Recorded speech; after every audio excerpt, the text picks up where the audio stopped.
Toronto Stamp has been a family-run company since 1907, and we've been lucky enough to carry that torch over with our family, with myself, my brother, my mom. When COVID-19 started, I was like every other small business. I was worried. I was afraid that we're going to have to close our doors. It was the beginning of March, and all of a sudden we started to see some of this information going out about what was going on in Europe.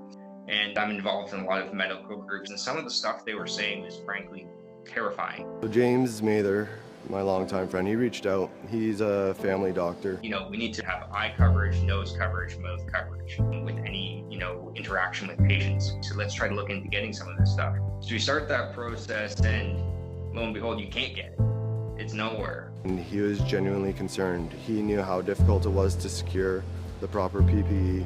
Jimmy and I always would keep in touch, and we were chatting one night about like, hey, what do you think about making, some sort of personal protective equipment? And he said, well, let me work on it. And like literally he was messaging me at like 2 o'clock in the morning saying, hey, how about this? Our first prototype was made with machines that we have in-house and materials that we had in-house. It came from Jimmy basically reaching out to try to help someone locally on a small basis, and then basically trying to say, there's still a need for this. We will begin receiving deliveries of face shields from Toronto Stamp very soon.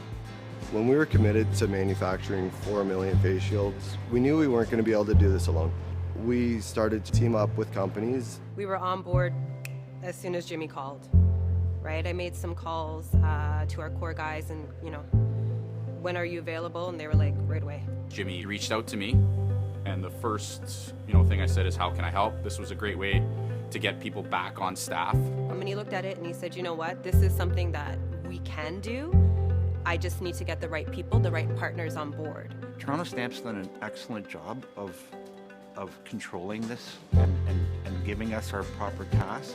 I look at how far we've come in the last month, and with all the infrastructure in place at this point. Knowing that there's a made in Canada solution is a lot more reassuring. And as Canadians, we all need to just kind of come together in this time. I think there's a lot of people out there saying, what can I do? When do you get a chance to do this, to save lives? I feel like everybody feels like they're helping. Now that I actually have, appropriate protective gear, I feel comfortable, my family's back living with me. And we're all working together to try and accomplish the same goal, and that's to protect our people.